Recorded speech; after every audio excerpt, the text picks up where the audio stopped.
అయిన యేసుక్రీస్తు నామంలో మీ అందరికీ శుభాలు తెలియజేస్తూ ఉన్నాం. ఈ యొక్క ఆరాధనకు మిమ్మల్ని ప్రేమతో ఆహ్వానిస్తున్నాం. ఈ యొక్క ఆదివారపు ఆరాధనను మనము ప్రారంభించుకుందాం. ప్రార్థన చేసుకొని మనము ప్రారంభించుకుందాం. మహోన్నతుడా, గొప్ప దేవ, మీ ఘనమైన శ్రేష్టమైన నామానికి వేలాది వందనాలు స్తోత్రాలు చెల్లిస్తూ ఉన్నాం.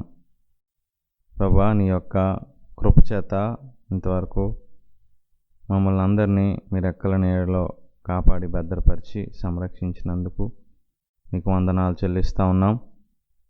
ప్రభువా, ఈ యొక్క దినాన్ని మీ యొక్క సన్నిధిలో మేమందరము చేరి ప్రభువా మీ వాక్యాన్ని ధ్యానించడానికి మాకు ఇచ్చిన గొప్ప ధన్యతకై వందనాలు చెల్లిస్తూ ఉన్నాం.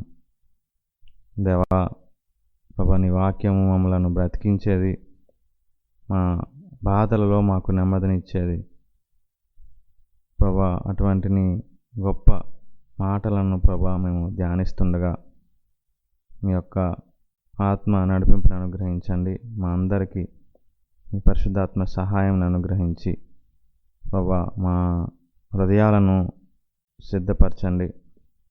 ప్రభువా, నీ వాక్యంలో ఉన్నటువంటి సత్యాలను మేము గ్రహించి ప్రభువా మా జీవితాలకు అన్వయించుకొని ప్రభువా మరి మీకు ఇష్టమైనటువంటి బిడ్డలుగా మేము జీవించడానికి మా అందరికీ సహాయం చేయమని మీ యొక్క కృపగల హస్తాలకు మమ్మల్ని అప్పచెప్పుకుంటూ యేసునామంలో అడిగి ప్రార్థిస్తున్నాం తండ్రి, ఆమేన్.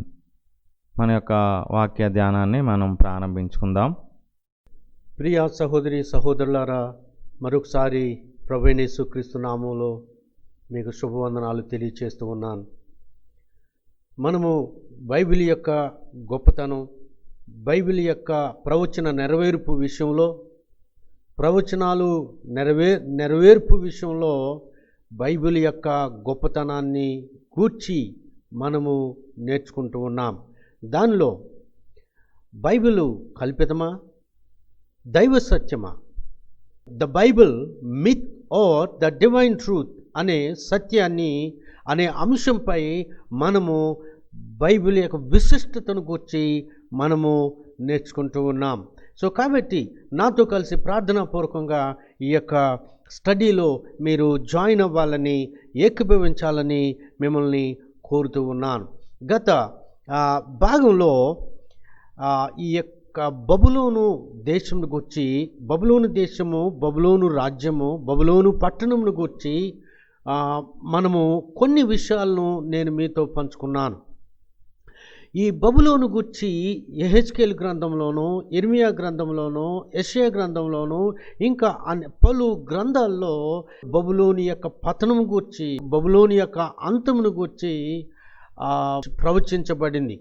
సో అయితే దేవుడు ఆ పట్టణానికి ఏమవుతుంది, ఆ పట్టణానికి జరిగేటువంటి గతి ఏంటనేది దాని గురించి దేవుడు మాట్లాడాడు. సో గత భాగంలో ఈ యొక్క బబులోనీలు ప్రపంచవ్యాప్తంగా బహుబలమైనటువంటి సామ్రాజ్యంగా పరిపాలన చేసినటువంటి రాజ్యం అని కొంత మట్టుకు నేను మీతో పంచుకున్నాను. అంతేకాదు, యూదా దేశాన్ని ఏ విధంగా నాశనం చేసిందో, యూదా దేశాన్ని, యెరూషలేము పట్టణాన్ని, సొలొమోను కట్టినటువంటి దేవాలయాన్ని ఎలాగూ నాశనం చేశారో ఆ విషయాలు కూడా నేను మీతో గత భాగంలో నేను చెప్పాను. అయితే యెషయా గ్రంథంలో చెప్పినట్టుగా నువ్వు నాశనమైపోతావు, ఇక నీవు దేనికి పనికి రాకుండా పాడైపోతావు, నీలో ఇక నువ్వు నిర్జనమైపోతావు అని దేవుడు యెషయా ప్రవక్త ద్వారా దేవుడు మాట్లాడాడు. అయితే ప్రియ దేవుని బిడ్డలారా, ఈ సమయంలో నేను ఈ బబులోను ఎలాగూ అంతమైందో గత భాగంలో నేను చెప్పాను. ఈ నెబుకద్నెజరుకు 2వ అధ్యాయంలో ఒక కల రావటం, ఆ కలలో ఒక పెద్ద ప్రతిమను అతను చూడటం, ఏ స్టాచ్యూ, ఏ గ్రేట్ ఇమేజ్, పెద్ద ప్రతిమను, బ్రహ్మాండమైనటువంటి ప్రతిమను అతను చూడటం, ఆ ప్రతిమలో ఒక్కొక్క భాగం ఒక్కొక్క మెటీరియల్తో, మెటల్తో తయారు చేయబడినట్టుగాను ఆ ప్రతిమలో ఆ కళలో నెబుకద్నెజరు చూస్తాడు. సో దాని యొక్క భావం, ఒక్కొక్క మెట్టలు దాని అర్థం ఏంటి, ఆ యొక్క ప్రతిమ యొక్క అర్థం ఏంటి అనేది దాని యొక్క భావమును దానియేలు నెబుకద్నెజరుకు వివరించడం, భావాన్ని చెప్పడం జరిగింది. అయితే ఇప్పుడు ఆ యొక్క ప్రతిమలో మొదటి భాగము మేలిమి బంగారంతో చేయబడినటువంటి భాగం, అది శిరస్సు భాగం. రెండో భాగము ఈ యొక్క భుజ భాగము, ఈ షోల్డర్స్, అంటే ఈ వెండి సిల్వర్తో తయారు చేయబడినటువంటి ఆ భాగము. సో ఆ భాగం, ఒక్కొక్క రాజ్యాన్ని, ఒక్కొక్క మెటల్ ఒక్కొక్క రాజ్యాన్ని సూచిస్తున్నట్టుగా దానియేలు చెప్పాడు. సో ఇక్కడ ఈ మొదటి భాగమైనటువంటి బబులోను రాజ్యం ఎలా అంతమైపోయి రెండో భాగం అధికారంలోకి వస్తుందో ఆ విషయాన్ని దేవుడు దానియేలు గ్రంథం 5వ అధ్యాయంలో దేవుడు జరిగించాడు. సో దానియేలు గ్రంథం 5వ అధ్యాయంలో ఏం జరిగిందంటే, రాజగు బెల్షాజరు, జాగ్రత్తగా వినండి, రాజగు బెల్షాజరు తన అధిపతులతో 1000 మందికి గొప్ప విందు చేయించాడు. ఈ యొక్క బెల్షాజరు నెబుకద్నెజరు యొక్క కుమారుడు. అయితే ఈ బెల్షాజరు నెబుకద్నెజరు తర్వాత ఇతను బబులోను రాజ్యానికి అధిపతి, రాజు అయ్యాడు. సో ఇతను ఒకరోజు ఒకానొక సందర్భంలో సమయంలో అతను ఏం చేశాడంటే, ఒక పెద్ద గొప్ప విందును చేయించి 1000 మందితో కలిసి ఆ విందులో పాల్పొంది ఆ విందులో వారు ద్రాక్షరసము త్రాగుచుండెను అని దానియేలు గ్రంథం 5వ అధ్యాయం 1 నుండి మనం చూసినట్లయితే, 1 నుండి 30వ వచనం వరకు చూసినట్లయితే, సో 2వ వచనంలో బెల్షాజరు ద్రాక్షరసం త్రాగుచుండగా తానును తన అధిపతులను, తన రాణులను, తన ఉపపత్నులను వాటిలో ద్రాక్షరసం పోసి త్రాగునట్లు తన తండ్రి యగు నెబుకద్నెజరు యెరూషలేములోని ఆలయంలో నుండి తెచ్చిన వెండి బంగారు పాత్రలను తెమ్మని ఆజ్ఞ ఇచ్చెను. అందుకు వారు యెరూషలేములోని దేవుని నివాసముకు ఆలయములో నుండి తీసుకున్న ఉపకరణములను తెచ్చి ఉంచగా రాజును, అతని అధిపతులను, అతని రాణులను, అతని ఉపపత్నులను ద్రాక్షారసం పోసి త్రాగిరి. వారు 4వ వచనం, వారు వెండి, ఇత్తడి, ఇనుమియు, కర్రయు అను వాటితో చేసిన దేవతలను స్తుతించుచు ద్రాక్షరసము త్రాగుచు ఉండగా. 5వ వచనంలో, ఆ గడియలోనే ఎప్పుడైతే ఈ 1000 మంది, తన రాణులు, ఉపపత్నులు, అధిపతులు, వీరు 1000 మంది కలిసి వారు విందు చేసుకుంటూ ద్రాక్షరసం త్రాగుచు, అంతేకాదు యెరూషలేము, తన తండ్రి అయినటువంటి నెబుకద్నెజరు యెరూషలేము దేవాలయమును నాశనం చేస్తూ యెరూషలేములో ఉన్నటువంటి పరిశుద్ధ ఉపకరణములన్నిటినీ తన దేశానికి తీసుకొచ్చాడు. ఆ ఉపకరణములను ఇప్పుడు ద్రాక్షరసమును త్రాగడానికి ఈ యొక్క బెల్షాజరు ఉపయోగిస్తూ ఉండగా, బెల్షాజరు యొక్క 1000 మంది అధిపతులు, అతిథులు, వారు అందులో ద్రాక్షరసం పోసుకొని త్రాగుచూ ఉండగా, 5వ వచనం, 5వ అధ్యాయం 5వ వచనంలో, ఆ గడియల్లోనే మానవ హస్తపు వేళ్ళు కనబడి దీపము దగ్గర రాజు యొక్క నగరు గోడ పోత మీద ఏదో ఒక వ్రాత వ్రాయుచున్నట్టుండెను. రాజు ఆ హస్తము వ్రాయుట చూడగా, 6వ వచనం, అతని ముఖము వికారమాయను, అతడు మనస్సునందు కలవరపడగా అతను నడుము కీళ్ళు వదిలి అతని మోకాళ్ళు గడగడ వణుకుచు కొట్టుకొనుచు ఉండెను. గడగడ వణుకుచు కొట్టుకొనుచు ఉండెను.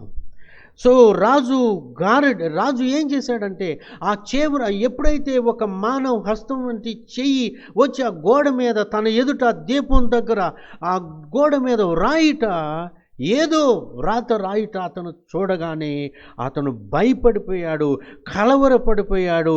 అతను నడుము కీళ్ళు వదిలి అతను మోకాళ్ళు గడగడ వణుకుపోతూ ఉన్నాడు. వెంటనే గారడీ విద్య గల వారిని, కల్దీలను, జ్యోతిష్యులను పిలిపించాడు. వారు రావాలని ఆజ్ఞ ఇచ్చాడు. బబులోని జ్ఞానులు రాగానే ఇట్లా నేను ఈ వ్రాతను చదివి దాని భావమును తెలియజెప్పి వాడెవడో వాడు ఊదా రంగు వస్త్రము కట్టుకొని తన మెడను సువర్ణమయమైన కంఠభూషణం ధరింపబడిన వాడై రాజ్యములో 3వ అధిపతిగా నిలుచును అని బెల్షాజరు చెప్పాడు. నేను చాలా క్లుప్తంగా కట్ షాట్ చేస్తూ నేను చెప్తా ఉన్నాను, జాగ్రత్తగా మీరు గమనించాలని కోరుతూ ఉన్నాను. 8వ వచనంలో ఎప్పుడైతే వారు వచ్చారు, రాజు నియమించిన జ్ఞానులందరూ అతని సముఖంలోకి వచ్చి కానీ వ్రాత చదువుటైనను దాని భావం తెలియచెప్పుటైనను వారి వల్ల కాకపోయాను.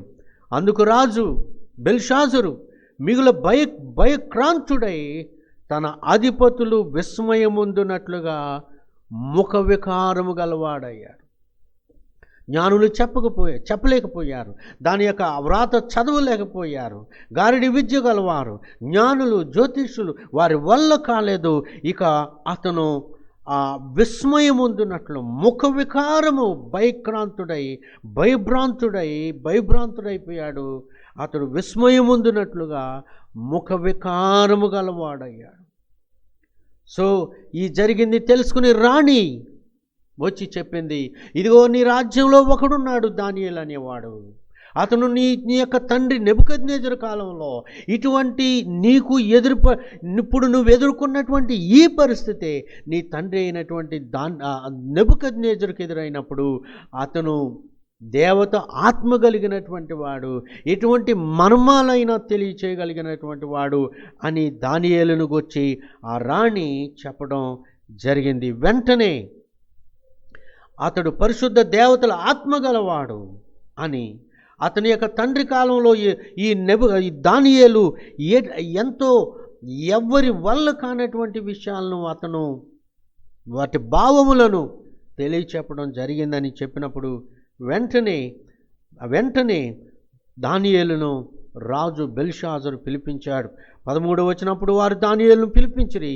అతడు రాజు ఇట్లా నేను రాజుగు నా తండ్రి యోదయాలో నుండి ఇక్కడికి తీసుకుని వచ్చిన చెర సంబంధముగు యూదులలో నుండి దానియేలు నువ్వే కదా. ఇక్కడ చెప్తున్నాడు, నా తండ్రి అయినటువంటి నెబుకద్నెజరు కాలంలో యూదా దేశము నుంచి మీరు బానిసలుగా తీసుకురాబడినటువంటి చెర సంబంధమగు యూదుల్లో ఉన్నటువంటి దానియేలు నువ్వేనా అని అడిగినప్పుడు, దేవతల ఆత్మయు వివేకమును బుద్ధియు విశేష జ్ఞానమును నీ యందున్నవని నిన్ను గూర్చి వింటిని అని బెల్షాజరు దానియేలు గూర్చి చెప్తూ ఉన్నాడు. అయితే ప్రియులారా, ఈ 15వ వచనంలో ఈ వ్రాత చదివి దాని భావం తెలియచెప్పవలను, జ్ఞానులను కారడి విద్య గల వారిని పిలిపించింది కానీ వారు ఈ సంగతి యొక్క భావాన్ని తెలియచెప్పలేకపోయిరి. అంతర్భావములను బయలుపరచుటకును కఠినమైన ప్రశ్నలకు ఉత్తరమిచ్చుటకును నువ్వు సమర్థుడివని నిన్ను గూర్చి విని ఉన్నాను గనుక ఈ వ్రాతను చదువుటకు దాని భావమును తెలియచెప్పుటకు నీకు శక్యమైతే నీవు చెప్పగలిగితే నీకు ఊదా రంగు వస్త్రమును కట్టుకుని మెడన సువర్ణ కంఠభూషణము ధరించుకుని రాజ్యములో 3వ అధిపతిగా ఏలుతావు అని రాజు చెప్పాడు దానియేలుతో. అందుకు దానియేలు ఏమన్నాడంటే 17వ వచనంలో, దానియేలు ఇట్లా నేను నీ దానములు నీ యొద్ద ఉంచుకో, నీ బహుమానములు మరి ఎవరికైనా ఇమ్ము, అయితే నేను ఈ వ్రాతను చదివి దాని భావమును రాజునకు తెలియచెప్తాను అని దానియేలు చెప్పాడు.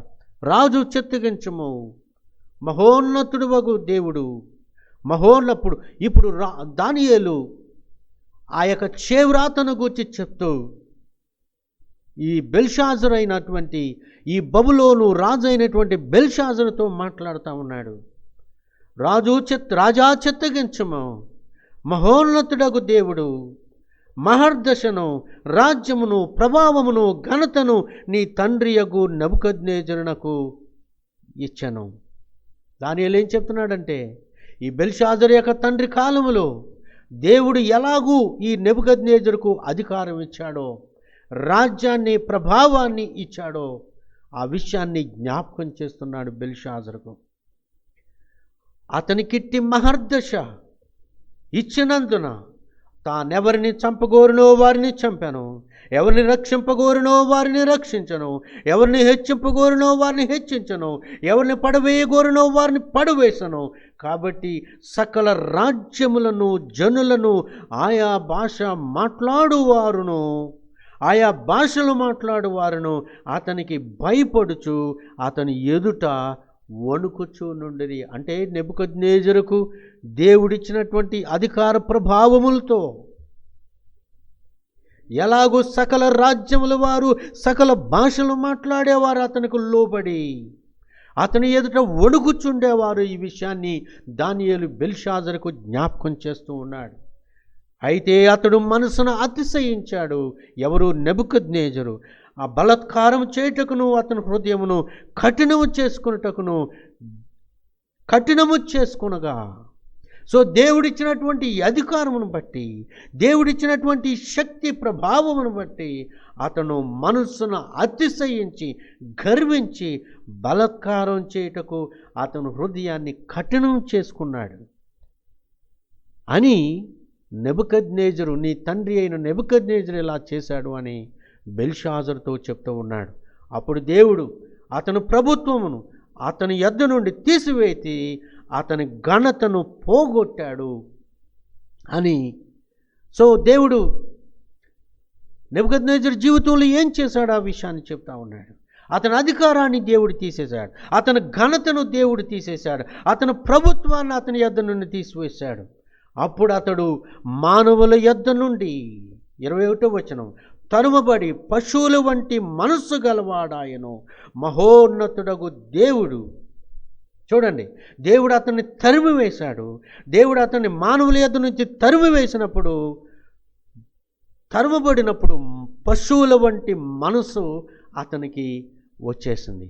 యాక్చువల్లీ దీని గురించి పండితులు ఏమంటారంటే, నెబుకద్నెజరుకు ఒక రకమైనటువంటి మానసికమైనటువంటి జబ్బు అతనికి రావటం. ఆ జబ్బు యొక్క తత్వం ఏంటంటే, తన్ను తాను ఒక జంతువుగా భావించేటువంటి ఆ రకమైనటువంటి మానసికమైనటువంటి జబ్బు నెబుకద్నెజరుకు వచ్చింది. ప్రియా దేవుని బిడ్డలారా, అందును బట్టే అతను అడవిలోకి వెళ్ళి ఈ జంతువుల మధ్యలో అతను జీవించాడు. 7 కాలాల పాటు అతను జీవించాడు అని దానియేలు గ్రంథంలో రాయబడింది. మీరు గమనించండి, ఈ విషయంలో అతనికి ఏ రకమైన, అతను ఎందుకు పశువులాగా ఒక జంతువులాగా మారిపోయాడు అని అంటే, అతను మానసికమైనటువంటి జబ్బు ఏంటంటే, తన్ను తాను ఒక జంతువుగా భావించేటువంటి ఆ రోగం, మానసికమైనటువంటి రోగం బబులోను చక్రవర్తి అయిన నెబుకద్నెజరుకు వచ్చింది. అందును బట్టి అతను జంతువుల మధ్య, అడవి జంతువుల మధ్య అతను జీవించాడు అని దానియేలు గ్రంథంలో మనం చూస్తాం. ప్రియా దేవుని బిడ్డలారా 4వ అధ్యాయంలో. అయితే దేవుడు ఆ విషయాన్ని దానియేలు బెల్షాజరుకు జ్ఞాపకం చేస్తూ ఉన్నాడు. మానవుల రాజ్యములలో ఏలుచు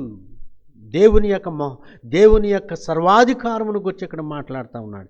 ఎవరిని స్థాపింపగోరునో వారిని స్థాపించునని అతడు తెలుసుకుని వరకు అతడు అడవి గాడిదల మధ్య నివసించుచు, పశువుల వలె గడ్డి మేయొచ్చు, ఆకాశపు మంచు చేత తడిసిన శరీరము గలవాడ. నేను చెప్పాను కదా, అతను అడవి గాడిదల మధ్య నివసించుచు పశువుల వలె గడ్డి మేశాడు నెబుకద్నెజరు.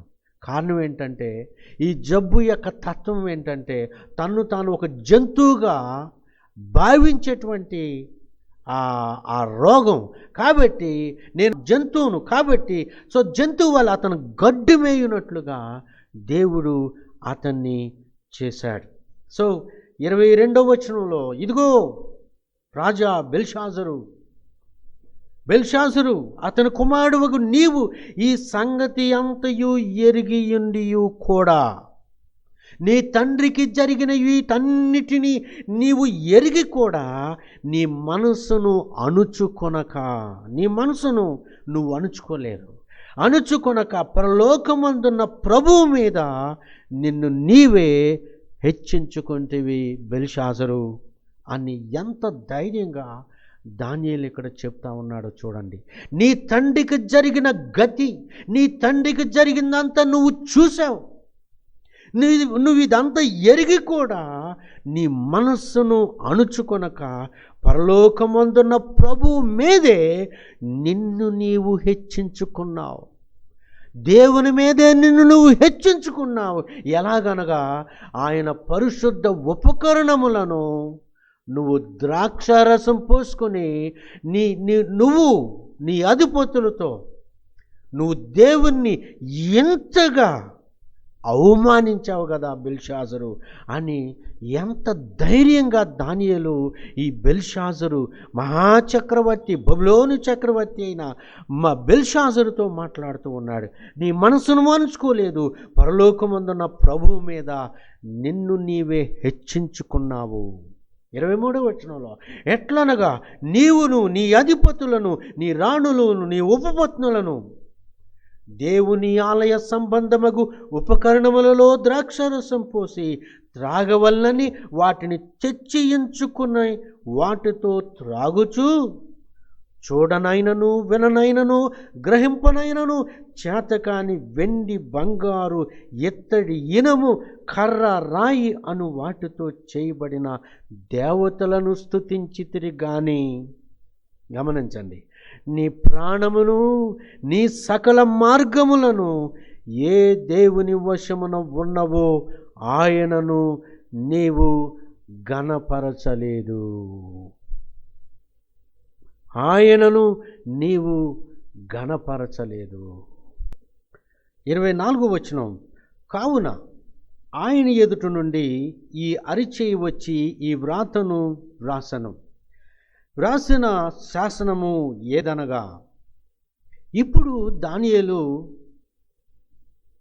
మొదటిగా తన తండ్రి అయిన నెబుకద్నెజరుకు జరిగిన సంగతి, దేవుడు ఎలాగూ అతని విషయంలో డీల్ చేశాడో, నెబుకద్నెజరు ఎలా గర్వించి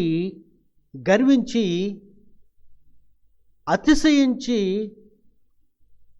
దానిని బట్టి దేవుడు అతనికి ఇచ్చినటువంటి పనిష్మెంట్ ఏంటంటే అతనికి ఒక రకమైనటువంటి మానసికమైనటువంటి జబ్బు అతనికి ఇవ్వడం, అతను 7 కాలాల పాటు జంతువులతో జీవించిన తర్వాత అప్పుడు దేవుడు తిరిగి మానవ బుద్ధిని అతనికి అనుగ్రహించినప్పుడు అతడు మారు మనసు పొందాడు నెబుకద్నెజరు. అయితే ఓ బెల్షాజరు, నువ్వు ఇవన్నీ చూసి కూడా నువ్వు గర్వించావు, మదించావు, అతిశయించావు. కాబట్టి నువ్వు ఆ గర్వంతో దేవుని లెక్క చేయలేదు, దేవుని నువ్వు ఘనపరచలేదు, దేవుణ్ణి నువ్వు మహిమపరచలేదు. కాదు కదా, నువ్వు ఆయన పరిశుద్ధమైన ఉపకరణములను, ఆయన మందిర సేవలో ఉపయోగించేటువంటి ఉపకరణములను నువ్వు అవమానపరిచావు దేవుణ్ణి, నువ్వు నీ రాణులు, నీ అధిపతులు, నీ ఉపపత్నులు కలిసి. కాబట్టి దేవుని యొక్క హస్తమే వచ్చి దేవుని యొక్క శాసనం నీ విషయంలో దేవుని యొక్క శాసనం రాశాడు. కావున ఆయన ఎదుట నుండి, అంటే దేవుని ఎదుట నుండి ఈ అరిచేయి ఈ వ్రాసిన శాసనము ఏదనగా, మెనే టెకల్ ఉపారిసన్ అనే మాట అక్కడ రాయబడింది. ఈ వాక్య భావము ఏంటి అనంటే, ఆ మాటల భావం ఏంటంటే, మెనే అంటే దేవుడు నీ ప్రభుత్వ విషయంలో లెక్క చూసి దాన్ని ముగించాడు. నీ ప్రభుత్వం విషయంలో దేవుడు లెక్క చూశాడు. రెండోది టెకెల్ అంటే నిన్ను త్రాసులో చూస్తే నువ్వు తక్కువ కనపడ్డావు, నీ ప్రభుత్వం విషయంలో లెక్క చూశాడు దేవుడు. నీ విషయంలో నీ త్రాసులో పెడితే నువ్వు తక్కువైపోయావు. మూడోది పేరేస్ అంటే నీ రాజ్యము నీ యొద్ద నుండి విభాగింపబడి మాదీయులకును పారసీకులకును ఇయ్యబడును. సో పేరేస్ అంటే నీ రాజ్యం నీ యొద్ద నుండి తీసివేయబడి మాదీయులకు పారసీకులకు ఇయ్యబడును. బెల్షాజరు అని దానియేలు దాని యొక్క భావం చెప్పగానే బెల్షాజరు షాక్ అయిపోయాడు. ఇంకా ఏం జరిగిందంటే, ఇక బెల్షాజరు చెప్పినట్టుగా ఈ దానియేలుకు ఊదారంగు వస్త్రం తొడిగించి ఆ హారము మెడలో తొడిగించి ప్రభుత్వంలో అతన్ని 3వ అధిపతిగా అప్పుడే చాటించాడు. అయితే ఏం జరిగిందంటే, ఆ రాత్రే ఏ రాత్రి అయితే వీరు విందు చేసుకుంటూ ఉన్నారో, ఏ రాత్రి అయితే దానియేలు వచ్చి వీరికి రాజుకు దాని భావాన్ని చెప్పాడో, ఆ రాత్రి ఏం జరిగిందంటే కల్దీల రాజుకు బెల్షాసరు హతుడయ్యాడు. ఆ రాత్రే ఎలాగంటే మాదీయుడగు దర్యావేషు ఈ యొక్క బబులోను పట్టణాన్ని ముట్టడించి ఈ బబులోను సామ్రాజ్యాన్ని ఈ రాజైన బెల్షాజర్ను చంపేసి అతన్ని హతమార్చి అతను ఈ యొక్క బబులోను రాజ్యాన్ని తన స్వాధీనం చేసుకున్నాడు. అతని పేరేంటంటే దర్యావేషు, డేరియస్ ద కింగ్. అతను మాదీయులు పారసీకుల రాజ్యానికి అతను రాజు, చక్రవర్తి. అతని వయసు 62 సంవత్సరాలు. అప్పుడు ఏం జరిగిందంటే ప్రియా దేవుని బిడ్డలారా, ఆ రాత్రి వీళ్ళంతా కూడా ఈ విందు చేసుకుంటూ మందు తాగి ద్రాక్షారసం త్రాగి వారు మత్తులై ఉన్నప్పుడు ఏం జరిగిందంటే, అప్పటికి కొద్ది రోజుల నుండి ఈ యొక్క మాదీయుడగు దర్యావేషు తన సైన్యముతో ఈ బబులోను రాజ్యాన్ని ఎలా ముట్టడించాలో అతను ప్రయత్నం చేస్తూ ఏం చేశారంటే, ఈ యొక్క బబులోను పట్టణం లోపల, అంటే బబులోను పట్టణం లోపల యూఫ్రటీస్ నది ప్రవహిస్తుంది. ప్రధాన ద్వారము కింద నుండి ఈ యొక్క యూఫ్రటీస్ నది ఈ బబులోను మహాపట్టణంలో ప్రవహిస్తూ ఉంటుంది. సో తర్వాత ఈ పట్టణం చుట్టూ చాలా లోతైనటువంటి ఖందకం, దాని చుట్టూ నీళ్లు, ఈ యొక్క యూఫ్రటీస్ నీళ్లు చుట్టూ ఉంటాయి, వాటర్ ఉంటాయి. సో శత్రువు ఆ పట్టణంలోనికి వెళ్ళాలి అనంటే ఈ యొక్క యూఫ్రటీస్ నది వాటర్లో నుండి వెళ్ళటం సైన్యానికి అసాధ్యం. కాబట్టి ఈ యొక్క మాదీయుల చక్రవర్తి ఏం చేశాడంటే, కొంచెం ఆ పట్టణానికి కొంచెం దూరంలో ఈ యొక్క యూఫ్రటీస్ నది ఈ బబులోను పట్టణంలోనికి ప్రవహిస్తున్నటువంటి పట్టణాన్ని ఏం చేశారంటే డైవర్ట్ చేశారు. డైవర్ట్ చేయటం వల్ల ఏం జరిగిందంటే, ఇక పట్టణంలో లోపలికి ప్రవాహం వాటర్ లేకపోవటం బట్టి ఈ యొక్క సైన్యం ఈజీగా పట్టణంలోనికి వెళ్ళటం జరిగింది. వెళ్ళగలిగారు. వెళ్ళి రాజును మొదటిగా హతమార్చి మొత్తం ఆ రాజ్యాన్ని తన స్వాధీనం చేసుకున్నాడు ఈ యొక్క మాదీయుల రాజు. ఈ విషయాన్ని నేను మాదీయులకు అప్పగించదను అని దేవుడు ముందుగానే మాట్లాడాడు. యెషయా గ్రంథం 13వ అధ్యాయము 17వ వచనం నుంచి చూస్తే, వారి మీద పడుటకు నేను మాదీయులను రేపెదను, వీరు వెండిని లక్ష్యము చేయరు, సువర్ణము కూడా వారికి రమ్యమైనది కాదు. వారి విండ్లు యవనస్తులను నలుగొట్టును, గర్భఫలమందు వారు జాలిపడరు, పిల్లలను చూచి కరుణింపరు. అప్పుడు రాజ్యములకు భూషణమును, కల్దీలకు అతిశయాస్పదమును, మహాత్యమునకు బబులోను దేవుడు పాడు చేసిన సొదొమ గొమొర్రా వలె నగును అని దేవుడు తీర్పు జడ్జిమెంట్ ఇచ్చాడు. సో మాదీయులు వచ్చి దాన్ని స్వాధీనం చేసుకుంటారు, నాశనం చేస్తారు అని దేవుడు ఈ బబులోను రాజ్యం గురించి దేవుడు జడ్జిమెంట్ తీర్పిచ్చాడు.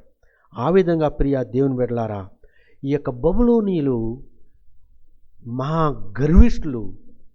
యాక్చువల్లీ వీళ్ళు బాబేలు గోపురం నుండి, అక్కడి నుండి వీళ్ళు వచ్చినటువంటి వారు ఈ బాబిలోనియన్స్. వీళ్ళని కల్దీయులు అని కూడా అని అంటారు. ఈ యొక్క బబులోను పట్టణం యొక్క విశిష్టత గురించి నేను కొన్ని మాటలు చెప్తాను, జాగ్రత్త వినండి. ఎందుకు వీళ్ళు ఏమనుకున్నారంటే, మా పట్టణం వెరీ సెక్యూర్డ్ పట్టణం, చాలా భద్రతాయుతమైనటువంటి పట్టణం, ఏ శత్రువు కూడా మమ్మల్ని ముట్టడించలేడని. కాబట్టి వారు గర్వించారు. అంతేకాదు, నీటికి కొదువు లేదు ఆ పట్టణానికి. ఎందుకంటే యూఫ్రటీస్ నది ఆ పట్టణం లోపల, ఆ పట్టణానికి ఇరువైపులా అది ప్రవహిస్తూ ఉంది. అంతేకాదు 20 సంవత్సరాలకు సరిపడా ఫుడ్డు, ఆహార ధాన్యాలు, ఫుడ్ సప్లైస్ 20 సంవత్సరాలకు సరిపడా ఆ బబులోను పట్టణంలో ఉన్న ప్రజలందరినీ పోషించగలిగినంత స్టోరేజ్, ఫుడ్ స్టోరేజ్ ఆ పట్టణంలో ఉంది. కాబట్టి శత్రువు వచ్చి కొన్ని సంవత్సరాలు చుట్టుముట్టడించినా కానీ మాకు ఆహారం కొదువు ఉండదు, నీటి కొదువు ఉండదు.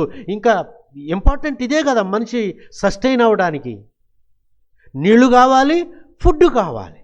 కాబట్టి 20 సంవత్సరాలకి సరిపడా, అప్పటికే దాదాపు 20 లక్షల జనాభా ఆ పట్టణంలో ఉండేదంటండి. 20 లక్షల జనాభా. సో కాబట్టి ప్రియ దేవుని బిడ్డలారా, అంతేకాదు ఆ పట్టణం యొక్క గోడ, గ్రీకు చరిత్రకారుడు హెరోడటస్ అనే ఆయన ఈ యొక్క బబులోను పట్టణం గురించి రాశాడు. అతనే the river Euphrates pass through the city walls, ఆ పట్టణం గుండా యూఫ్రటీస్ నది ప్రవహిస్తుంది అని ఈ యొక్క గ్రీకు చరిత్రకారుడు హెరోడటస్ అనే ఆయన చెప్పడం జరిగింది. అంతేకాదు, and brick line channel was line by waterfront wharves and docks along its length inside the city. Herodotus stated that walls were 85 feet wide. ఈ యొక్క బబులోను పట్టణం చుట్టూ ఉన్నటువంటి ప్రాకారం, ఆ గోడ వెడల్పు 85 అడుగులు. 85 అడుగులు. అంతేకాదు, దాని ఎత్తు, ఆ గోడ, ఆ ప్రాకారం యొక్క ఎత్తు 335 అడుగుల ఎత్తు. అంతేకాదు, దానిపైన 250 డిఫెన్సివ్ టవర్స్, అంటే వాచ్, అంటే శత్రువును గమనించడానికి పైన సెక్యూరిటీ వాళ్ళు ఉండటానికి 250 టవర్లు ఉండేవి. అంతేకాదు, ఆ గోడ పైన 4 గుర్రాలు కలిగినటువంటి రథం రౌండ్ వేసి, అది రౌండ్ వేసి అంటే అది తిరిగి రివర్ చేయగలిగినంత వెడల్పైనటువంటి గోడ, ఆ ప్రాకారం. అంత పటిష్టమైనటువంటి గోడ, ప్రాకారం ఆ పట్టణం చుట్టూ కట్టబడింది. సో కాబట్టి ప్రియ దేవుని బిడ్డలారా, ఆ పట్టణం లోపలికి శత్రువు వెళ్ళాలంటే ఇది అసాధ్యమైనటువంటి పని. కాబట్టి నెబుకద్నెజరు కానీ, బెల్షాజరు కానీ వీళ్ళు గర్వించారు, మమ్మల్ని ఎవ్వడూ ఏం చేయలేడు, మేము చాలా సురక్షితమైనటువంటి స్థలంలో మేము ఉన్నాము అని వీరు గర్వించారు. 127వ కీర్తనలో దేవుని వాక్యం సెలవిస్తుంది, యెహోవా ఇల్లు కట్టించని ఎడల దాని కట్టువారు ప్రయాసము వ్యర్థం. యెహోవా పట్టణాన్ని కాపాడని ఎడల ఆ పట్టణాన్ని కాయువారు మేలుకొని యుండుట వ్యర్థమే అని 127వ కీర్తనలో సొలొమోను చెప్తున్నాడు ఈ మాట. యెహోవా పట్టణాన్ని కాపాడకపోతే, వీళ్ళు తమ కృత్రిమమైనటువంటి పద్ధతులను, కృత్రిమమైనటువంటి బలమును, కృత్రిమమైనటువంటి జ్ఞానమును, ఆయుధాలను నమ్ముకున్నారు, గర్వించారు, దేవుని మీద ఆధారపడలేదు. కాబట్టి దేవుడు, అంతేకాదు అసలు దేవుడు ఈ తీర్పు తీర్చడానికి కారణం ఏంటంటే, తన ప్రజలను బాధ పెట్టారు. వారు గర్విష్ఠులు, దేవునికి చోటు లేనటువంటి వాళ్ళు. బాబేలు గోపురం దగ్గర అదే జరిగింది. దేవుని కంటే మేము పైగా హెచ్చించబడాలి అని గర్వం, అతిశయం. కాబట్టి ప్రియా దేవుని బిడ్డలారా, దేవుడు తీర్పు తీర్చాడు. యెషయా ప్రవక్త ద్వారా, యెహెజ్కేలు ప్రవక్త ద్వారా, ఇర్మీయా ప్రవక్త ద్వారా, ఇంకా అనేక మంది ప్రవక్తల ద్వారా రాజ్యం యొక్క అంతమును గూర్చి, దీని నాశనము గూర్చి ఎంతో డీటెయిల్డ్గా వీరు ద్వారా దేవుడు మాట్లాడాడు. అది దేవుడు చెప్పింది చెప్పినట్టుగా. ఇప్పుడు దానియేలు గ్రంథం 5వ అధ్యాయంలో మనం చూసినట్టుగా బెల్షాజరు ఆ రాత్రే హతమార్చబడ్డాడు. మాదీయులు అధికారంలోకి వచ్చారు. దానియేలు గ్రంథం 2వ అధ్యాయంలో నెబుకద్నెజరుకు వచ్చినటువంటి ఆ కలభావంలో 2వ రాజ్యమైనటువంటి మాదీయుల రాజ్యం, అంటే దేవుని యొక్క ప్రవచనం దానియేలు గ్రంథంలో చెప్పబడినట్టుగాను ఎలాగా అక్షరాల నెరవేర్చబడిందో ప్రియా దేవుని బిడ్డలారా మీరు గమనించండి.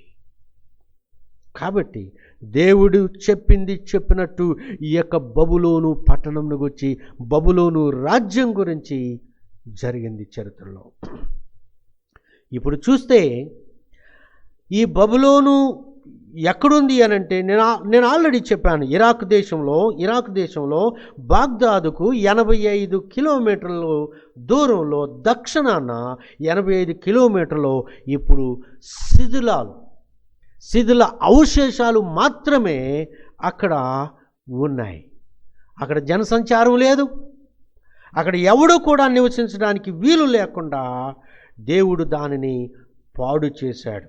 ఇర్మీయా గ్రంథం 51వ అధ్యాయంలో, మొలకు కానీ పునాదికి కానీ నీలో నుండి ఎవరును రాళ్ళు తీసుకొనరు, నీవు చిరకాలము పాడై యుందువు, ఇదే యెహోవా వాక్కు.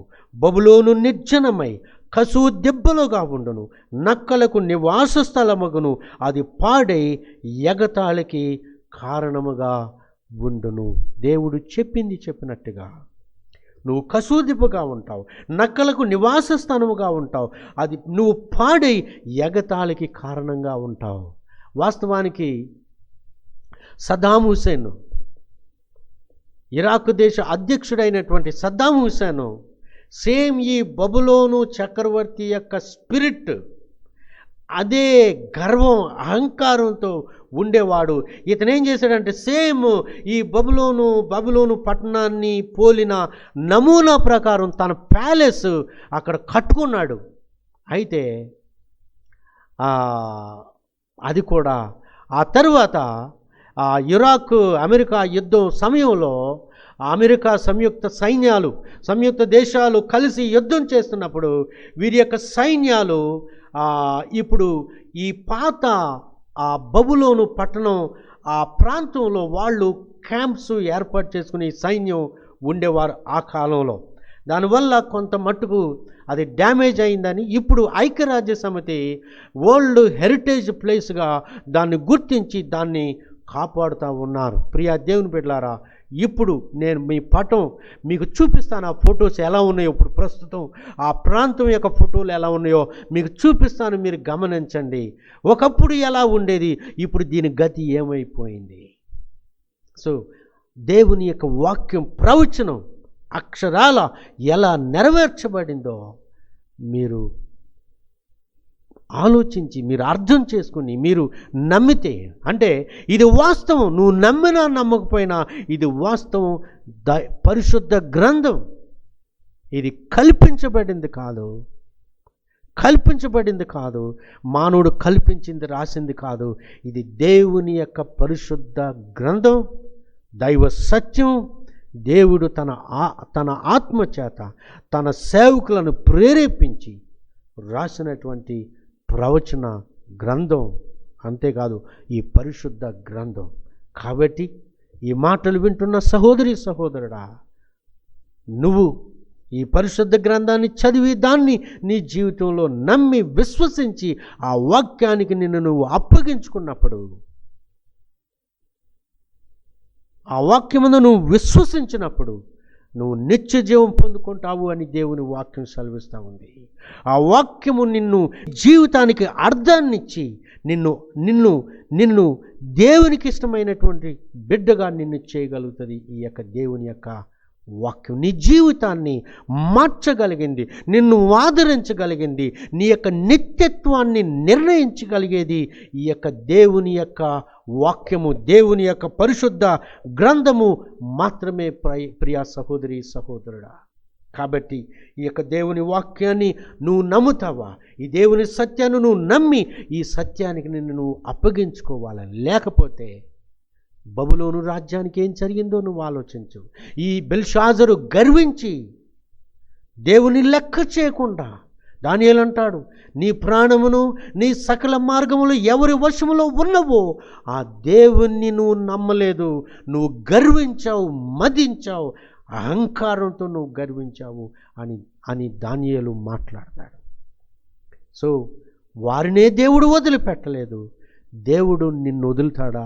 నువ్వు కనుక గర్వంతో ఇదంతా ఒట్టిది, ఇదంతా అబద్ధము అని నువ్వంటే ఒక రోజున వారికి పట్టినటువంటి గతి ఎవరైతే దీన్ని నమ్మరో వారికి కూడా పట్టబోతుంది. అయితే సహోదరి సహోదరుడా, ఈ వాక్యాలు వింటున్న నీకు అటువంటి గతి రాకుండా ఉండాలి అనంటే ఈ దేవుని యొక్క వాక్యాన్ని నువ్వు నమ్మి ఆ వాక్యము యందు నీ జీవితాన్ని నువ్వు నీ జీవితాన్ని కట్టుకున్నప్పుడు, విశ్వసించినప్పుడు నీ జీవితం ధన్యమవుతుంది. అట్టి కృప దేవుడు నీకు మనందరికీ అనుగ్రహించి నడుపునుగాక. ఆమేన్. దేవుడి మాటలు దీవించునుగాక. ఆమేన్. Praise the lord. ప్రార్థన చేసుకుందాం. మహోన్నతుడా, గొప్ప దేవా, మీకు వందనాలు తండ్రి. మరి ఇంతవరకు మీ యొక్క వాక్యం ద్వారా మా అందరితో మాట్లాడినందుకు వందనాలు. మరి అనేక విషయాలు మేము నేర్చుకోవడానికి మాకు సహాయం చేశారు తండ్రి. అవును ప్రభా, అనేక సార్లు ప్రభా మేము నాయన తండ్రి మీ యొక్క వాక్యాన్ని సరైన విధంగా అర్థం చేసుకోక మా జీవితాల్లో మరి అనేక విషయాల్లో మేము తప్పిపోతూ ఉన్నాం. మరి దినాన్ని మాకు నేర్పించిన ఈ సత్యాలను బట్టి మీకు వందనాలు చెల్లిస్తూ ఉన్నాం ప్రభా. నాయన మా దైనందిన జీవితంలో ప్రభా మరి మీ వాక్యాన్ని మేము ధ్యానిస్తూ మరి ప్రభా మీరు ఈ నేర్పించిన విషయాల నిమిత్తం మరి వాటిని అనుసరించి జీవించడానికి నాకు మా అందరికీ సహాయం దయచేయండి దేవా. ప్రభా మరి ఒకసారి మీరు మాకు అనుగ్రహించినటువంటి మాటలను బట్టి మీకు వందనాలు చెల్లిస్తూ యేసు నామములో అడిగి ప్రార్థిస్తున్నాం తండ్రి. ఆమేన్. సహోదరులారా, మీరు గమనించండి దయచేసి. ఇప్పుడు నేను చెప్పినటువంటి భాగం 4వ భాగం. పరిశుద్ధ గ్రంథం బైబిలు కల్పితమా లేకపోతే దైవ సత్యమా అనే ఈ సబ్జెక్టులో 4వ భాగం అనేది మీరు గమనించాలని, మొదటి భాగం, 2వ భాగం, 3వ భాగం, ఇది 4వ భాగంగా ముఖ్యంగా ప్రవచనం, దేవుని యొక్క ప్రవచనం చరిత్రలోను, అలాగే ఏ విధంగా ఆయా రాజ్యాల గురించి, మనుషులను గురించి, రాజుల గురించి, రాజ్యాల గురించి, స్థలాల గురించి, పట్టణాల గురించి చెప్పినటువంటి ప్రవచనాలు ఎలాగూ నెరవేర్చబడ్డాయో మనం రుజువులతో స్టడీ చేస్తున్నాం.